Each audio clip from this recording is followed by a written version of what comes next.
Hey guys, it's Andrew with another Love Tech video. Today we're going to be taking a look at the Magic Keyboard Case for the 11-inch iPad Pro. The 11-inch version of the iPad Magic Keyboard Case runs at $299. You can pick up the 12.9-inch version for $50 more at $349. This is a substantial price increase, however, compared to the Keyboard Folio Case. If you haven't had a chance to take a look at that review for my iPad 12.9-inch version here on the channel, definitely go check that out. I will leave a link up above and down below in the description. So what exactly makes it worth buying the Magic Keyboard Case over the Folio Keyboard Case from Apple? Because this is definitely a lot more money. Stay tuned to find out.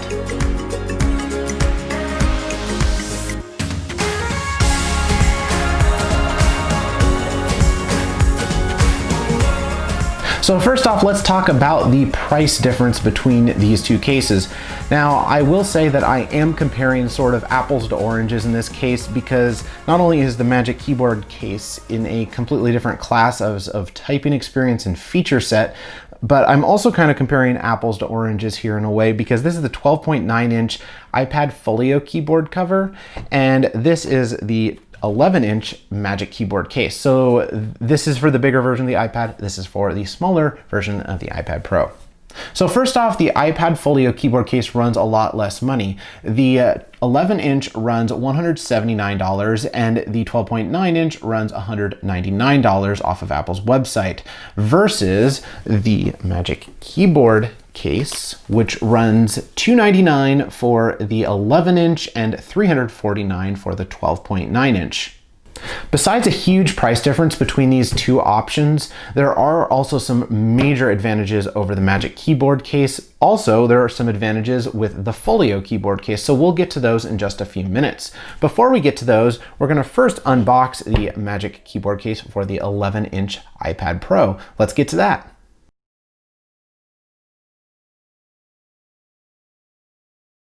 So to open up the Magic Keyboard Case, we're first going to pull the little tab up at the left-hand corner. This will break away the plastic around the case so we can get into the case box. And then inside, there's a little tab here you lift up to get to the Magic Keyboard Case itself. Next, we're going to take off the plastic around the Magic Keyboard Case, which is protecting it. And then, as you'll see, it's sort of the same material as the iPad Folio Keyboard Case. So if we take a look at these, you'll notice that the Folio Case has the Apple logo horizontally, as well as the Magic Keyboard Case.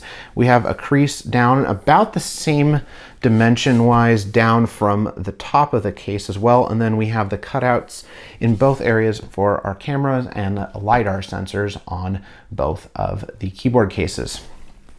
Flipping them over to the back side, again, the materials and finish on the outside of this is exactly the same. They feel exactly the same to me. So opening up the keyboard cases inside, you'll notice that the Folio Keyboard Case lays completely flat, which is definitely, in my mind, an advantage. We'll get to some of the advantages and disadvantages of both the cases a little bit later on in this video.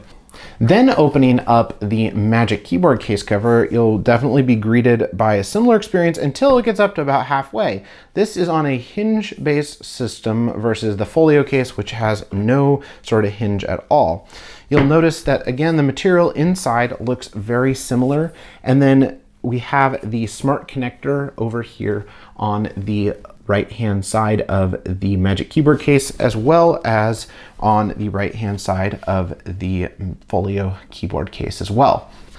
And inside here, we will have documentation, just a little packet of information for the keyboard case. I believe they'll just have a little, looks like we have a getting started guide here. Just showing you how to use the keyboard case and some of the different functionalities. We also have just some regulations. It doesn't look like the keyboard case itself comes with any sort of Apple stickers, which is a sad day, I guess, because who doesn't like Apple stickers included with their products? So we'll just put these back into the box here, set this aside. And then you'll notice the biggest difference, other than the trackpad on this, is the keys themselves. Now, the keys on both of these cases are completely different.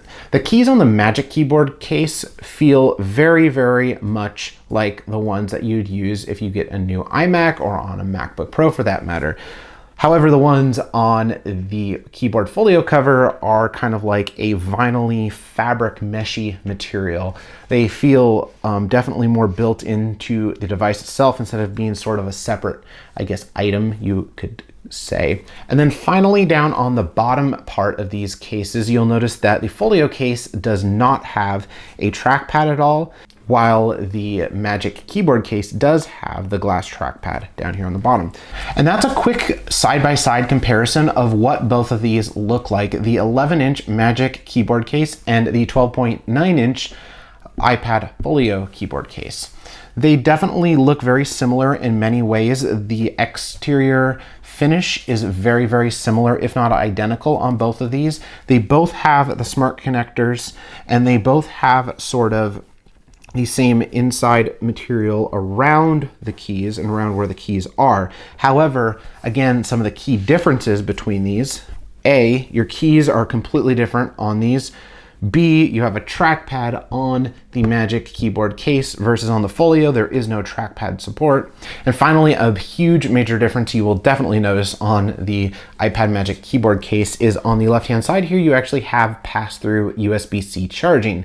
This is super nice if you're wanting to charge your iPad and also use an accessory at the same time that's a USB-C accessory. You're also able to do that on the iPad Magic Keyboard Case. The Folio does not have that functionality. There are no additional I/O ports on this device. So now we've touched base on a few of the key differences when you first unbox both of these products that you'll first off notice. Let's talk about some of the more minute details that you might not notice right away. First, I want to touch base on the fact that the iPad Folio Case only has two viewing angles. You can only put it into this magnetic slot here or this one here. This only allows you to have two main viewing angles when it comes to having your iPad on the actual case itself. However, the Magic Keyboard Case comes with this hinge-like system, so you can actually adjust it to kind of just about any angle, going from, I believe it's an 85-degree all the way back to a 130-degree angle on the Magic Keyboard Case. The next thing I want to mention on both these cases is the weight of them. Now, as I mentioned earlier on in this video, we're kind of comparing apples to oranges here because this is actually the 11-inch version of the Magic Keyboard Case. This is the 12.9-inch version of the Folio Keyboard Case. So the weight will still differ definitely if you have the same case, but one thing I'm very surprised about, and I noticed this kind of after I unboxed this, is the fact that the keyboard case, the Magic Keyboard Case, actually seems to weigh more than the Folio Keyboard Case, which I'm actually pretty surprised about. So I was actually interested to see firsthand what the difference in weight was between the Folio Case and the Magic Keyboard Case. So I actually got a scale here, and I'm actually going to measure the weight in real time and show you that the difference between the two of these actually isn't just in my mind. There actually is a weight difference between even the 12.9-inch Folio Case and the Magic Keyboard Case. So this is the 12.9-inch Folio Case, and this weighs 14 5/8 ounces. So now let's take a look at how much the 11-inch iPad Magic Keyboard Case weighs in comparison to the 12.9-inch Folio Keyboard Case. Wow. So the Magic Keyboard Case 11-inch version weighs 1 pound and 5 ounces versus the 14 ounces that the other one weighed. So looking at the two of these, it's about a 7-ounce difference, which in turn is about a half a pound difference between the 12.9-inch Folio Keyboard Case and the 11-inch Magic Keyboard Case. Now, I'm sure you've seen many reviews on YouTube on this keyboard case and comparing it to this one, but one thing I want to point out here is what causes this keyboard case to weigh so much more and why did Apple do it? One thing they did this because they needed the case itself to counterweight and balance the iPad more. Since it's actually not resting inside of the iPad itself, your iPad, it's actually hovering in midair. It needed to have that counterweight balance on the base so your iPad wouldn't wind up tipping over, for that matter. The other thing that I noticed about this is down the middle is that you have this metal channel, and this again is used for the charging port on the left-hand side of the iPad, And it is also used, I believe, for counterweight and counterbalance. And overall, I think it actually looks really nice. The last key difference I want to mention between these two devices is the fact that the Folio case does not have backlit keys. It's something you might not notice right away until you get into a dark or low light situation. However, the nice thing about the Magic Keyboard Case is it does have backlit keys, and these keys can be adjusted in the settings to go up or down in brightness as well.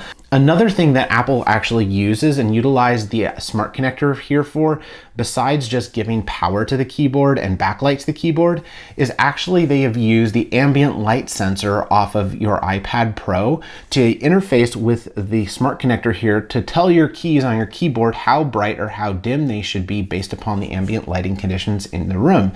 So this is also a really cool feature about the iPad Magic Keyboard that is really nice. I really like that in the sense that that'll help save battery life on your iPad when the conditions outside or inside, for that matter, are brighter or dimmer. Now I've gone into the in-depth review kind of both of these cases, and we've looked at them side by side. Let's actually put two iPads onto these cases and take a look at them again. And then I just want to show you guys those features that I had mentioned on the iPad Magic Keyboard Case a little bit as well too. Now, when you attach the iPads to the cases, they both adhere to the back of each case with magnets. However, the way they stand up are different, as I mentioned earlier on. The Folio case uses two magnetic channels to engage or disengage the keyboard, and it helps keep the iPad stood up straight. The Magic Keyboard Case, however, does not have a magnetic channel down here and actually is activated when it is docked onto the Magic Keyboard Case itself through the smart connector. That's what tells the keyboard to enable or disable, so they work differently in that respect there. Now that we've shown you a few of the key differences between the two cases, I want to dive into talking a little bit more about the Magic Keyboard Case itself, since I've actually never used it before in the past. We're going to try out the trackpad. We're also going to try out the backlighting, and I'm going to actually go in and briefly show you how you adjust the backlighting on the keyboard as well manually through the settings app. One thing I want to mention about the viewing angle on this first impressions is I think the viewing angle is really nice when it's back all the way like this.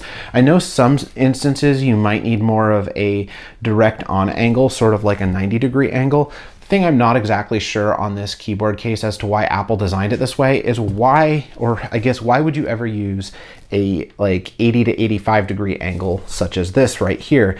In my mind there's really no point in having that degree or viewing angle. I guess, for instance, if you had it resting on your lap and you wanted a downward angle, that could potentially be a nice thing to have there, but overall I don't exactly get why they designed it in that respect. Why didn't they just have it open up to 90 degrees and then be able to go back to that 130-degree angle?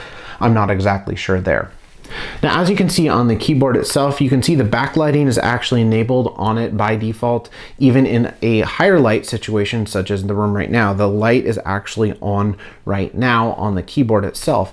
The trackpad is also by default enabled. You don't actually have to do any sort of pairing with it. So you can see on the screen here, I can actually move the trackpad around, click on like the calendar app and go directly into that.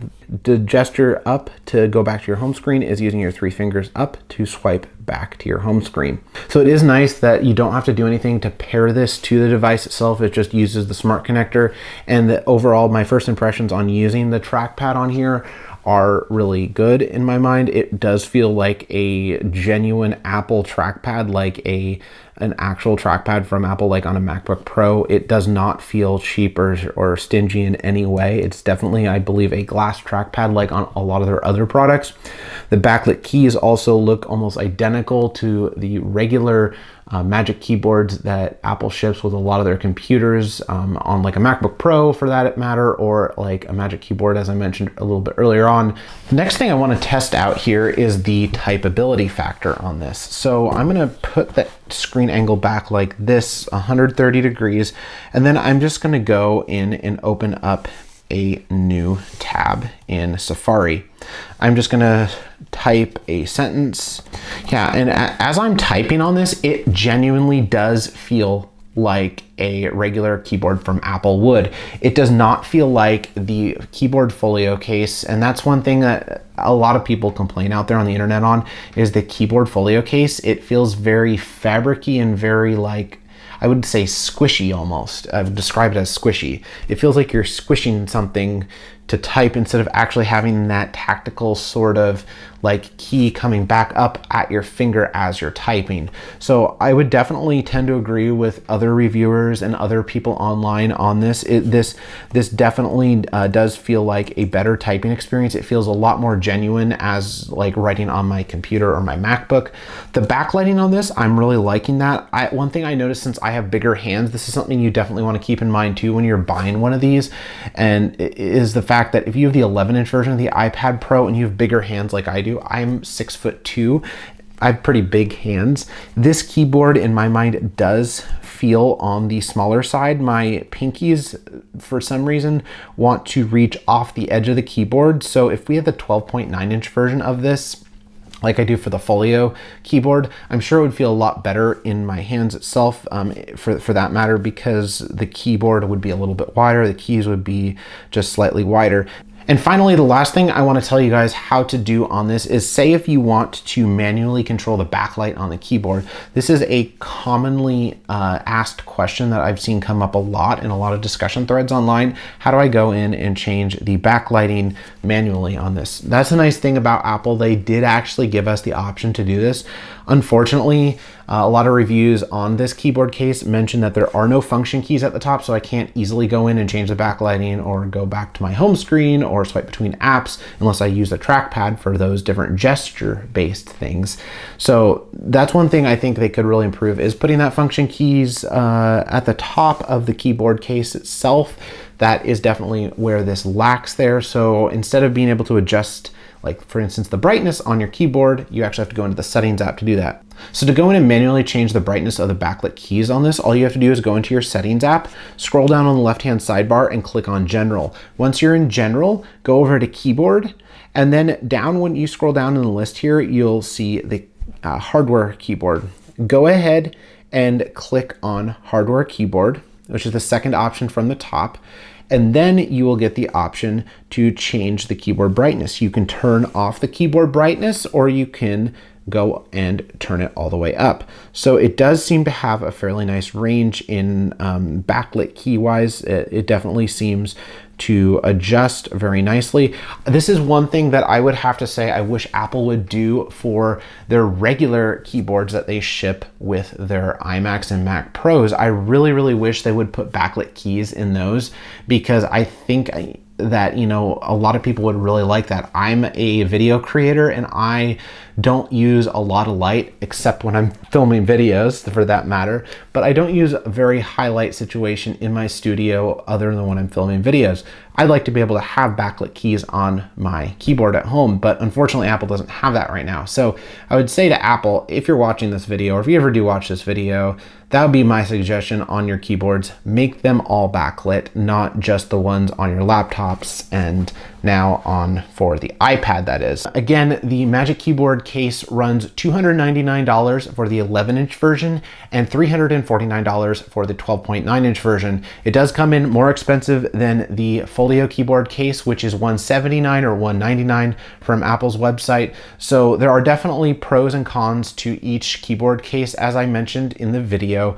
One thing I wanted to briefly mention before I wrap the video up today is the Folio Keyboard Case. The thing I really like about this for my iPad is the fact that I can lift up the keyboard case, flip it around to the back, it automatically disengages, and I can basically go into drawing or photo editing mode with my Apple Pencil super easily. On this, there is none of that. You cannot fold it backwards. The only way you can really get a comfortable position to draw on this is to take it off and put it into a different case. So that's my only real complaint about the Magic Keyboard Case. So if you're a user out in the community and, for instance, take a lot of notes and do a lot of typing, or if you do programming or coding, or if you want to, for instance, get rid of your Mac and just simply go to an iPad for your primary device, I would definitely recommend going with the Magic Keyboard Case. However, if you are more of an artist or a creative person that doesn't do as much typing but might do more drawing or handwritten notes, I would definitely recommend going with a Folio case for that. And guys, if you liked the video today on the channel, make sure you leave your comments down below. The YouTube algorithm loves to give more attention to videos that have more comments in the comment section below. So if you really like this video, make sure you leave your comments down below. I'd love to engage with you guys and talk to you guys more about what you didn't like about the video, or just have a nice open conversation in general about what you'd like to see me do next here on the channel. And as always, make sure you hit the like button at the top if you like this video, and click the subscribe button and hit the bell for notifications at the top. And we'll see you next time in another Love Tech video.